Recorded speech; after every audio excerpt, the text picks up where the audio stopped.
नमस्कार, जय हिंद, वंदे मातरम। भारत माता की जय। युद्ध विराम की जो भारत की तरफ से घोषणा हो चुकी है, और ये जो युद्ध विराम है, ये युद्ध विराम पाकिस्तान ने मांगा है।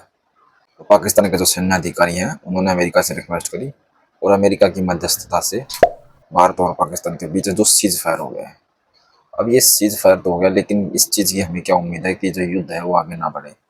तो इस चीज़ को इस्लामिक इतिहास से देखते हुए कि इस्लाम किस प्रकार छल और कपट का सहारा लेकर अपने एक सही समय का इंतजार करता है, इस बात को आज जानने की कोशिश करेंगे। मुसलमानों के लिए एक टर्म होती है अल तकिया, यानी कि पवित्र धोखा। मुसलमान है वो पवित्र धोखा दे सकते हैं। वो एक सही समय का इंतजार करते हैं, जब दुश्मन कमजोर हो, जब दुश्मन का ध्यान कहीं और हो, उस समय वे लोग घात लगाकर हमला करते हैं। क्योंकि जो इस्लामिक डॉक्ट्रिन है उसके अंदर भी साफ साफ लिखा है कि ये मुसलमानों व मोमिनों, जब हराम के महीने बीत जाए तो तुम मुशरिक और काफिरों को जहाँ पाओ वहीं कत्ल करो और घात लगाकर उनके लिए बैठो, ऐसा करके लिखा हुआ है। तो जो पाकिस्तान है वो एक दारुल इस्लाम है, और जो हिंदुस्तान है वो दारुल हर्ब है। ये होता है जिस देश में मुस्लिम जनसंख्या रहती हो और वहाँ की राज सत्ता के ऊपर भी मुसलमान ही काबिज हो, उस जगह को बोला जाता है दारुल इस्लाम। और जो भारत है वो दारुल हर्ब है, क्योंकि यहाँ पर मुसलमान तो रहते हैं, लेकिन जो राज सत्ता है वो मुसलमानों के हाथ में न होकर वो जो राज सत्ता है वो काफिर और हिंदुओं के पास है। तो जो इस्लामिक डॉक्ट्रिन है, जो इस्लामिक साहित्य है, जो इस्लामिक हिस्ट्री है, उसमें ये प्रत्येक मुसलमान का फर्ज बताया गया है कि वो दारुल हर्ब को दारुल इस्लाम बनाए। ये प्रत्येक मोमिन का, प्रत्येक मुसलमान का ये फर्ज बताया गया है। तो उसी फर्ज को जो मुसलमान है वो आगे बढ़ा रहे हैं। आपने बहुत सारी ऐसी वीडियोस देखी होगी कि जो उन वीडियो में जो मुस्लिम महिलाएं हैं वो पाकिस्तान का जो ध्वज है, पाकिस्तान का जो झंडा है, उसके ऊपर से जाने से इनकार कर रही है।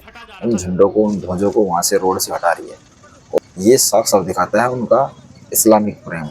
और बहुत सी ऐसी भी वीडियोस, ऐसे पोस्टर सामने आ रहे हैं, ऐसे स्टेटस सामने आ रहे हैं जिसमें लोगों ने पाकिस्तान की सेना को, पाकिस्तान के ध्वज को, बी सपोर्ट विल पाकिस्तान, इस टाइप से करके उन्होंने स्टोरियाँ लगाई हैं। तो ये जो दिखाता है, ये वही दिखाता है कि जो उन लोगों का भारत के अंदर रहते हुए भी इस्लामिक देश पाकिस्तान से जो प्रेम है। अब बात हम करते हैं आगे की। ये जो युद्ध है, ये युद्ध भारत पाकिस्तान का न होकर ये युद्ध इस्लाम और काफिरों के बीच का जो युद्ध था, ये युद्ध इस्लाम, दारुल इस्लाम और दारुल हर्ब के बीच का युद्ध। ये जो युद्ध है ये मोमिन और मूर्ति पूजकों के बीच का युद्ध है। और ये युद्ध निरंतर चलता रहेगा, क्योंकि इस्लामिक मान्यता के हिसाब से जब तक इस दुनिया पर एक भी मूर्ति पूजक जिंदा है, तब तक जो कयामत का दिन है वो नहीं आएगा। और जिस दिन इस पूरी पृथ्वी पर, पूरी धरती पर, पूरी कायनात पर मुस्लिम ही मुस्लिम होंगे, उस दिन जो है वो कयामत का दिन आएगा। और उस दिन सबसे ये पूछा जाएगा कि कौन जन्नत में जाएगा और कौन जहन्नम में जाएगा। तो इस चीज़ की मुसलमानों को बहुत जल्दी है जन्नत में जाने की। वो इसलिए ये कोशिश करते रहते हैं कि पूरी उम्मत को, पूरी दुनिया को हम है जो एक ध्वज, एक देवता, एक मोहम्मद के नीचे लेके आए। ये उसी की तरफ निरंतर बढ़ने का ये किया जा रहा है, तो की मांग की है और उसको भारत सरकार ने मान लिया। ये सरासर है, ये एक पवित्र धोखा है, ये अल तकिया है। इसका जो इस्लामिक साहित्य में बहुत बड़ा वर्णन है।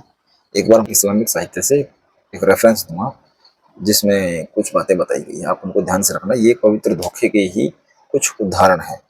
इस्लामिक इतिहास में क्या लिखा हुआ है अब आपको मैं ये बताता हूँ। मक्का में मोहम्मद वासियों के साथ जो संधि की थी, उसमें से एक शर्त यह थी कि वह कुरैशियों के कारवा पर घात लगाकर हमला नहीं करेगा, परंतु मोहम्मद साहब ने उस संधि को तोड़ दिया। स्टोरी ऑफ रिपोर्टेड बाय तबरीक, वॉल्यूम नंबर 3, पेज नंबर 1126 में लिखा हुआ है। इस्लाम को आगे बढ़ाने के लिए छल कपट, झूठ को एक रणनीति के रूप में अपनाना अल तकिया या पवित्र धोखा कहलाता है।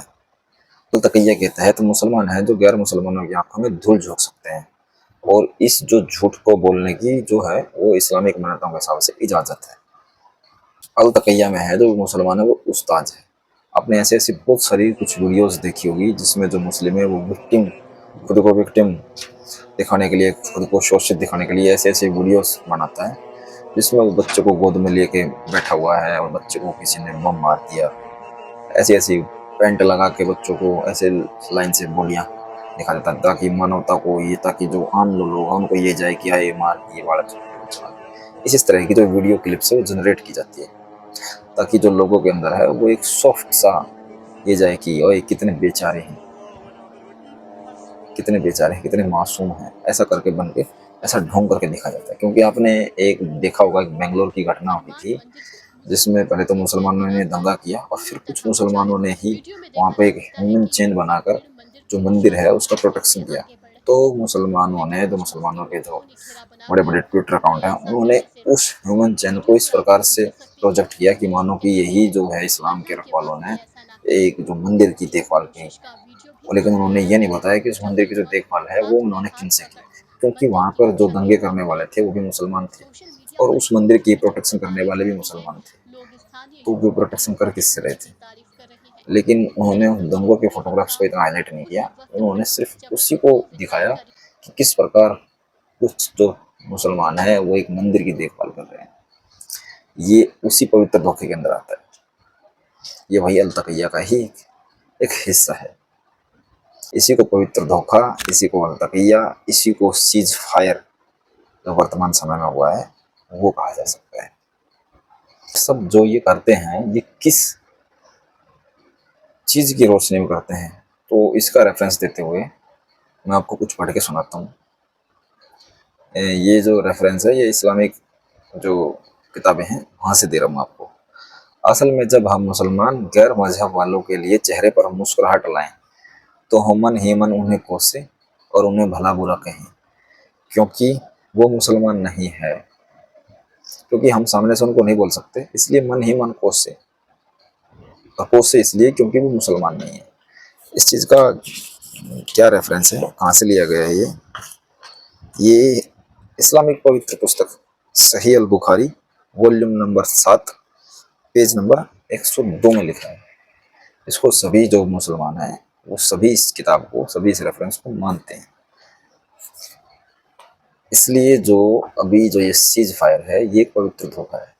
ये सही समय का इंतजार कर रहे हैं। जब आप ये सोचिए कि अगर पाकिस्तान ताकतवर हो और भारत ताकतवर ना हो तो क्या पाकिस्तान भारत को सीज फायर करने का मौका देगा? नहीं देगा।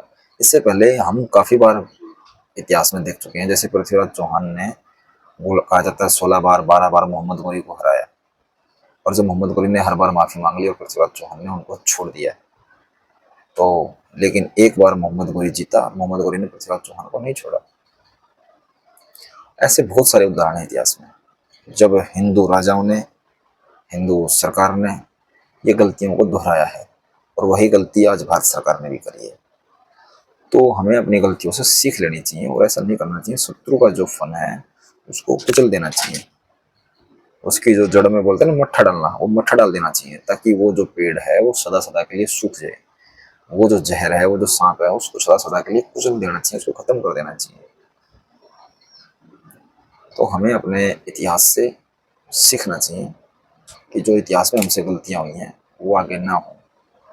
तो ये आपको समरी, तो आपको मैं सारा निचोड़ बताता हूँ। कुल मिला के यही है कि ये जो सीज फायर है ये भी पवित्र धोखा है और ये इस्लाम की फितरत है, वो लौट कर जरूर आता है। ये मुसलमानों का आदत है।